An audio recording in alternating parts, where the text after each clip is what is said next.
பிசிக்கு பேரலா நான் இந்த டிஇயை கன்ஸ்ட்ரக்ட் பண்ணியிருக்கேன். அப்படி நான் கன்ஸ்ட்ரக்ட் பண்ணனா அவங்க என்ன சொல்றாங்க, divides the side in the same ratio. அதாவது AD by DB is equal to AD by EC ல இருக்கும் அப்படின்னு சொல்லிட்டு சொல்றாங்க. ஸோ நம்ம இதை தான் ப்ரூவ் பண்ண போறோம். To prove AD by DB is equal to AE by EC. இதை ப்ரூவ் பண்றதுக்கு நம்ம என்னென்னலாம் யூஸ் பண்றோம் பாருங்க. இப்போ இந்த ஆங்கிளும், அதாவது ஆங்கிள் ADEயும் ஆங்கிள் ABCயும் equal. Angle ADE is equal to angle ABC. ஏன்னா இப்போ இந்த ரெண்டு இது parallel இருக்கும்போது corresponding angles are equalன்ற ப்ராப்பர்ட்டி யூஸ் பண்ணி இது ரெண்டு ஆங்கிள் ஈக்குவல்னு சொல்லிட்டேன். ஸோ இது ரெண்டும் நான் ஒன்னு மார்க் பண்ணிட்டேன்.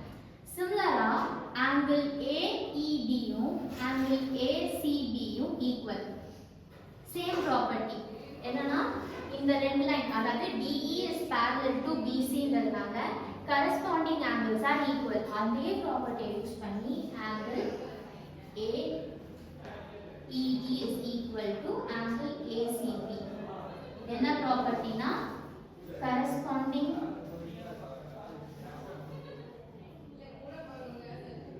angles are equal since DE is parallel to BC ன்றதுனால. and இன்னொரு நம்மளால என்ன சொல்ல முடியும்னா angle A வந்து triangle ADE லயும் angle A இருக்கு, triangle ABC லயும் angle A இருக்கு. angle A வந்து ரெண்டு ட்ரையாங்கிளுக்குமே ஒரு common angle. So angle A is common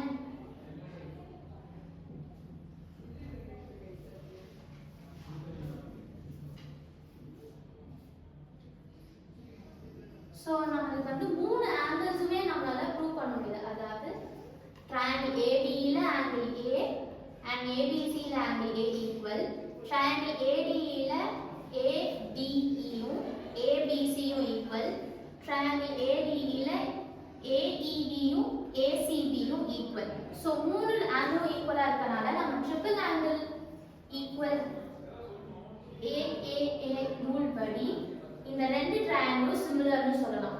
so triangle ADE is similar to triangle ABC. இப்போ இந்த ரெண்டு ட்ரையாங்கிளும் சிமிலர்ன்றனால corresponding sides வந்து ஈக்குவல் சொல்றோம். அதாவது angle AB by AD is equal to angle AC by AE வரும்.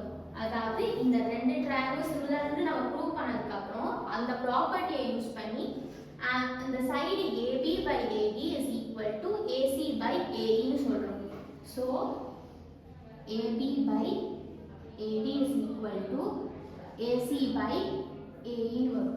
இதுல ABன்றது AD plus DB, அதாவது AB ஒரு full length, அதுல AD பாதி இருக்கு and DB பாதி இருக்கு. ஸோ இத AD plus DB by AD னு எழுதுறேன்.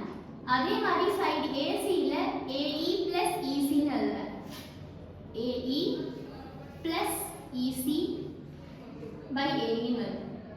இப்போ இந்த டினாமினேட்டரை வச்சு ரெண்டுத்தையும் டிவைட் பண்ணனா 1 plus DB by AD னு வரும். and இதுவும் 1 plus EC by AE வரும். ரெண்டு பக்கமும் 1 இருக்கனால இது ரெண்டும் கேன்சல் ஆயிடும். ஸோ நமக்கு DB by AD is equal to EC by AE வருது.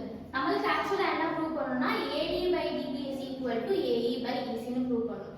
சோ இந்த ரெண்டு சைடையும் நான் ரெசிப்ரோக்கல் பண்றேன். ரெசிப்ரோக்கல் பண்ணிட்டேனா AD by DB is equal to AE by